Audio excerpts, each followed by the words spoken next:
I'm retired Battalion Chief Larry Cockman, Chairman of the Greensboro Fire Department History Book Committee. The American Fire Service is rich in tradition and culture. A firefighter's life is filled with many emotional highs and lows.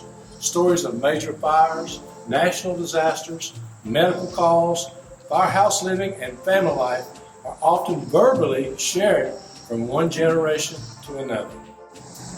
Many times these stories are lost forever when a firefighter passes away.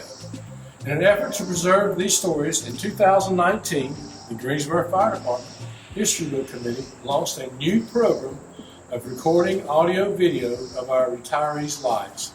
These stories will be shared on our website, gfhbc.org.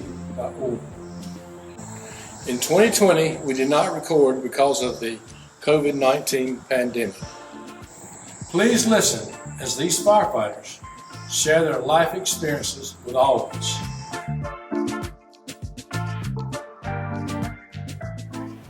Danny L. Underwood, 31 years. I was on the fire department 31 years when I retired, and I was battalion chief when I retired. Yeah, I'd lived in Greensboro since I was a year old.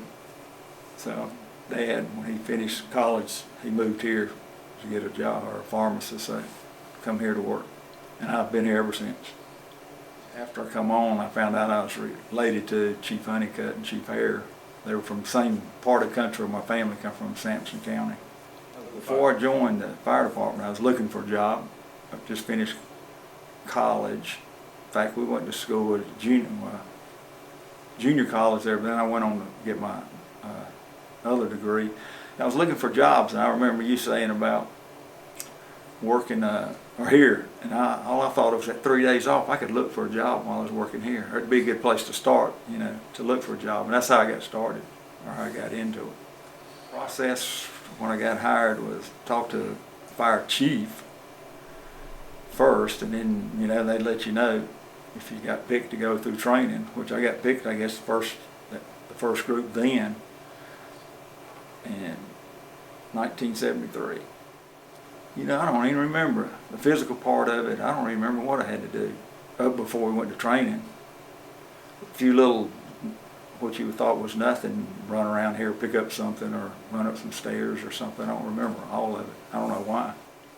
When I finished school, college, I never really thought about being a firefighter like a lot of people, or they grow up wanting to be a fireman or policeman or something. I never really thought about it. I just remember what you'd said one time about the working, or talking about your brother. You were thinking about going there, and I thought, well, that'd be a good place to work. Why you can look for a job somewhere else. Starting salary was $552 a month. I don't know how anybody can live off of that. Training time, training was I think it was about 3 months, I think. It might have been faster than normal because they were trying to get us out, and they needed them on the line. Some of the people in my class were Annie Shoemate, Charlie Jones, I just thought his name a while ago. There's a lot of chiefs. He has a lot of. Our whole class was probably one of the classes that had the most chiefs come out of it. It's about 20 starting, and probably 10 or 12 of them ended up being chiefs. Funny stories in training. All I remember, Chief Kent was always trying to get us in trouble playing games out they work on the trucks out there, and he'd run hide when Chief Osborne show up, and then we'd be in trouble. But basically, it was a lot of fun. You were still young then, early 20s, so it's easy doing the exercise, going up and down ladders. It was a lot of fun, just working with the guys. The school work was easy because I liked school. I liked going to schools. Even after I got on, I went to a lot of schools. I enjoyed, so that part, and the physical part, it was pretty easy. The only part I probably was scared and I don't know if I ever really got used to going up the palm pier ladders. I don't even think they do that anymore, do they? The palm pier ladder was it's like a pole with steps on it, just rods that stick out, and it had a big rod at the top. You could stick in the window, a big hook. But what was scary about it, you put it in, it might not have been locked in real good, and it would slip, because it'd come back till it's going to hit that hook, and that's scary. You thought you were going. Didn't think that net they had under you was going to hold you. While I was in training, I think I grew to like it real quick, I guess, because the school part is easy for me. The hydraulics seemed like half the class, had problems with that, and it was easy, so I could, help some of them. But I just enjoyed it, I guess, and being with a group. I always liked being in groups like that, and even in school, like the dorms. When I lived in the dorms, the guys all up down the hall, you're doing something all the time. The dorm rooms. Now, I got to go my first year, I guess, after I started Engine 7, went to Old Central Station, so that was like a big dorm room upstairs. And I liked it because the guys, it kept the guys together. When I noticed they started putting private rooms in the stations, my last 10 years or 15, I noticed that it seemed like they'd stay off by themselves. The guys would go to a room, you didn't see them. And so even when we'd visit them, going around in the car, you'd have to go to everywhere to find any individual one if they weren't in a class or something or out somewhere. So I thought that wasn't good for the guys. I figured if you could get them to stay together more, they'd all learn from each other. It was better for them, better for all of us. Engine 7, the first station I went to was Engine 7, or Station 7, Engine 7. Didn't have a truck there at that time. Captain Harry Brown. I had a pretty good older company. They were nice to work with. Junior Allen, most people will remember, was the driver, and I had Ray Flowers, which is the fire chief later on, one of the fire chiefs, and guy that said his name, I can't even think of it, big guy. Leo Cardwell. Leo Cardwell. First captain, Harry Brown, he was kind of nitpicky on cleaning like the room or making up. I thought I was at home somewhere, nitpicky about sheets had to be, like military, the corners. I want to flip that quarter on there and see if it stand up or not, or bounce. My nickname started when I was up there at Old Central. From Underdog was from McLaughlin. I don't know if you remember him. We were working today. He got kind of sick. He was a nice guy. I talked to him, big black guy, nice guy. I learned a lot from him. He was teaching me a lot, because I was one of the rookies up there. He was getting sick. He had problems. He was saying he was going to the hospital when he got off shift that day, and he never come home from hospital and never come back to work because he died while he's up there. So that's, I guess, things like that you don't forget. In the pranks, guys like to play jokes all the time. Being a rookie, you're going to get picked on a lot there at first. Ray Flowers, of all people, was cooking. He'd send me to the store all the time. So he had a bag on him. He told me this bag, take this and there's potatoes in it and take them out. I started sticking my hand down that bag, and there's a snake in there. And I about threw that bag across the kitchen, and that whole room, they bust out laughing. I was wondering why they were all packed in here like that then, but he was dead. Dead snake. We cooked together, or sometimes, they did then. We'd cook together later on, different places, you did it by individual. The cooking together and eating together, I think, was good. That was part of the camaraderie, I guess, is being together, and you're not talking about work maybe sometimes, you might talk about other things, or good times you had, or you could be, if it's some special call you just come back from or something, you might, talk about that. Now, cooking me, I was probably a bad cook. I call myself bad, but I always want to do something easy, like baked chicken or something. We just fix it, throw it in the oven, or a meatloaf, throw it together and stick it in there, or something kind of simple. It seemed like you spent a lot of time in there all day, and then 15 minutes is all gone, so that was a waste of time. Now, the staying together after work, or doing things with camaraderie, or doing things together back then, it was pretty much, you did a lot of that. But I noticed toward the end of the career, it seemed like people, they stayed themselves, and I didn't know if that was from being in their own little cubicle or what. They were more divided than I think we were when we were that age, or when we were younger. When a retired firefighter would visit a station, it was good that you took time with them, so they know that their time meant something when they were there, that people remembered them. Now, me visiting stations after I retired, yes, I visited probably a lot of them different times, different reasons, but it seemed like when I go in, most of them now, I don't know anybody, but they sure remember me, some of them, and I don't know what I did to make them remember me. The first call that I had, I guess Engine 7, when I come out of training, I remember we had 6 or 7 calls that day, so we were running pretty strong back then. And that was before they started the medical stuff, so this was all it was called as. But most of those weren't anything to them, they're just little stuff. Maybe 30 minutes, some of them, or a little cleanup, or a little explaining what to do or not to do to people, and that's about all it was that first day. And that was the first day I was on. Now, some of the bigger fires, I think when I was still there at Engine 7 was probably one of the bigger ones, where a little baby died. Went in an apartment, and the smoke, most of you can't see anything. It's not like on TV where you can see everything walking around and what they do. But the time we got to the crib, I guess the mother was still there with her hand under and over, leaning over the rail, and the baby was still in there, and they had to leave it that way because they died. But I never forgot that. That was the first one first death too that I'd ever seen, and that was in the first few months I was there. It didn't bother me that much. I mean, I felt for them, or you think about your own family losing somebody that could be you or yours or somebody you know. Well, running medical calls when the fire department started I thought it's good in some ways and bad in others. Like you send a big truck for something that seems like a lot simpler, but a lot of times if it's a possible death, then a lot of times they can save them. I remember doing CPR several times, and they probably wouldn't have made it if you hadn't done that or somebody hadn't. So it helps, and I guess every life saved just doesn't matter the cost. I was never on the squad, but they come out about the time right before. I guess I made captain, but I rode some of them sometimes. The fire scenes, I noticed what I learned when you learned a lot in training. You learned a lot how you're supposed to do a fire, opening up but then when you go on a pretty good sized fire, the older chiefs we even had were making us do it the other way, cut a hole in the roof and stick a nozzle down there, and we're sitting there thinking, I'm thinking, and maybe a lot of the other guys, what are we doing? We're going to burn it down. So what you do, burn it on down. And maybe that was their point in doing it, but I saw real quick you need to work with the higher groups in the department as well as the new guys coming on. They need to know the same thing. Well, it might have been one, I guess. One of the goals, to being a chief we can do or have some input. And then also talking about input, it made me think, even when I made officer captain, it made me think to talk to the guy to get their ideas, because I noticed when you were rookie, nobody think you knew anything, didn't ask you, didn't want to know what you had to say.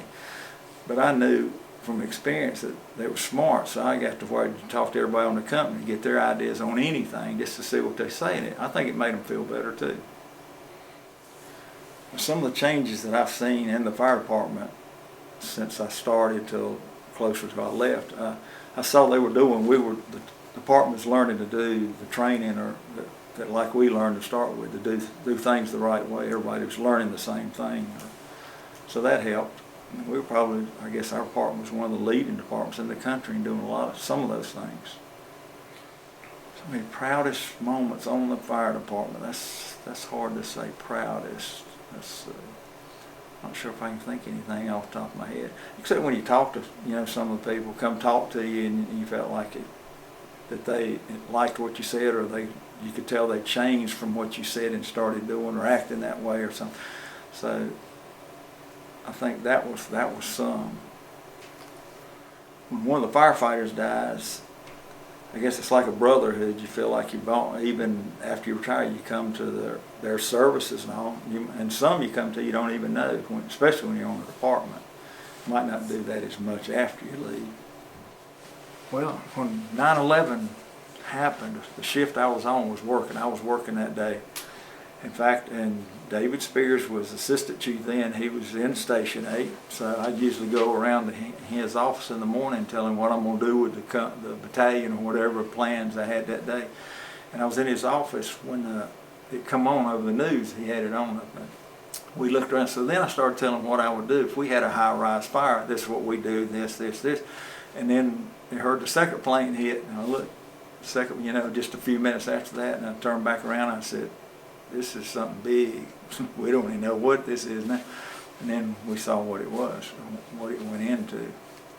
But that was. Then that last fire, the last big call I had was where the girl was trying to burn her boyfriend up in UNCG, the apartment's over there, and she's still in jail. When I went out of the station, I called for 3 alarms going out the door. And I forgot about that. I said, I wonder if everybody's ever done that at one time. I mean, 3 alarms to start with, and they all come. Nobody ever said nothing about that.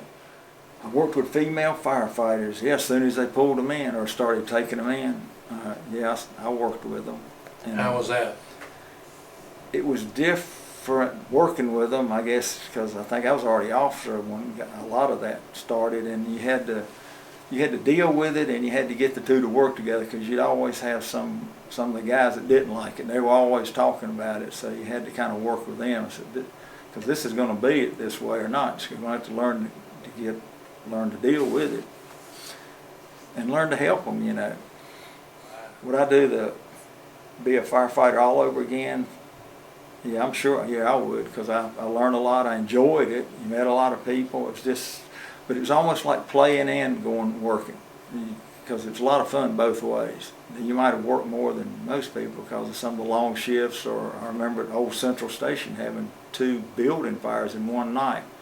Now, you don't see anything like that. You're lucky to see one once in a while now, but back then it was pretty busy sometimes.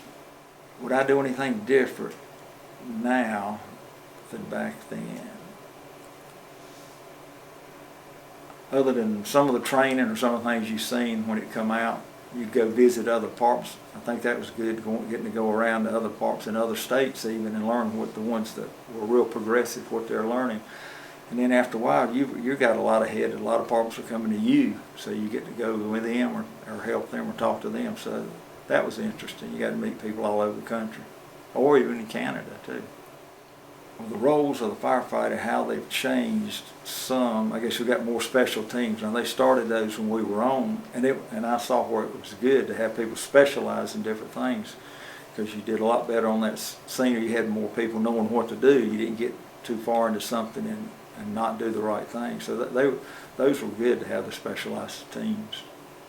Remember the union at very first, I think, when Ozzie Bowman, one of the captains, started, because he happened to be my captain then, I guess, and so he kind of taught me, and I did then, but later on I didn't like some of the things they were doing, and then some things they were okay, but I didn't agree with a lot of it. I've never served in the military myself. I would like to have, I guess, when I look back, I guess, because I always wanted to fly, and I did fly before I come on the fire department, small planes. When I started flying, my dad always wanted to fly. That's why I got it. He's always talking about it, wouldn't do it. Just one day I said, if you'll go get your license or go, I'll go too. And that's how I got started, just before I come on the fire department. So I had a license, flew around small, single engine, 2 4-seaters. And so that was a lot of fun. Still like to do it, but don't do it much. It costs too much for me. A successful firefighter, I look at somebody that comes on and does the job, tries to learn what they can. They're always asking questions about things they don't understand, but then they always want to do what they're supposed to. If they don't like it, I was open to letting them come and talk, tell what you don't like, or you don't like doing that and why. And then you usually try to work it out. But faith in the role of firefighter, to me, it meant a lot, because I was brought up going to church all the time. So, and if it wasn't for that, I can see now that what the last 2 generations don't even know what church is. I think it's the last 2 generations. So we can see how the whole country's changing. You can see more evil coming in, more things like that. It's getting worse because of not being that way, not using the Bible as a book to go by. One person was Gary Church, and it was because being a Christian like he was the only one that I noticed, not saying others didn't do it, but he was the only one I saw that talked to people about knowing who Jesus was on the department, which was a good thing. Well, toward the end of our years on the fire department, technology is getting, I liked it. I mean, learning, because computers come out, we had them in the cars. That was neat. You could do so much. I enjoyed it. I know it's hard to learn when you're older. It's hard to pick up stuff and remember stuff. Now it's even worse. Well, you get to be, you're almost 80 now, aren't you? My health, I think I've been pretty blessed so far, because I know I could walk out that door or pass out, die. Now I know I can die anytime, but I've always had pretty good health and still do now. I have a little arthritis, I guess I get from a family, knee problems some, but been, other than that, pretty healthy so far. Still got your hair. That's good. Well, our health, being on the fire department, it is different. You don't know what you're going to run into, but when I retired, I noticed my blood pressure and my weight both went down. And I was wondering why. The doctor said, you don't realize how much stress you're under in a job like that. Of course, I thought about it, and that's one reason I probably left when I did. I got to looking at, I haven't got anybody hurt yet, so might as well leave while I'm ahead and staying a lot over 30. I enjoyed it, and I didn't want to go, but I knew you had one with the other, and I just decided that was a good time to go to do other things. There were other things you wanted to do before you couldn't do them, weren't able. If I was called to talk to a new rookie class, I had to think about it. Yeah, like if you said next week, yeah, I would do it, and I'd have to think about it. But no, right now, what to say, other than that, it's a good job. If you look at it, you can go a lot of different ways. You can get a lot of education, you can learn a lot from you could use anywhere else you wanted to go in any other field. Hobbies, I guess I always wanted to travel. So I guess we're doing a lot of that, and then my wife and I started working holiday tours when I left here. And we've been all over the U.S., I don't know how many times, and all up in Canada, cruises. We've been over 50 cruises since we've been there. And so I just like, even if it's going back to the same place, she's getting to where she doesn't really care. We don't do that much now because I had to slow down so I could do some other things. We got an RV, so we like to travel some on our own. She'd rather go by herself without 50 people because she tends to them. I don't really pay a lot of attention to them, or unless I have to. But you meet a lot of people that way, a lot of nice people, and you get to see a lot of nice, but it's a lot of fun. And then the traveling, the favorite place, there's so many I would say, but if I had to put one at the top of the list down, I'd say there's several, but the Canadian Rockies, probably one of the prettiest places. The mountains and the snow, it's always snow there. But there are other places like Yellowstone. I like going to New York City. I wouldn't live there for nothing, but it's just like you see on TV. But I enjoy going. I just like going even if it's the same place. All the different places you can go. Of course, we've been to Israel also, but that was on our own, so we've traveled out of the country several times.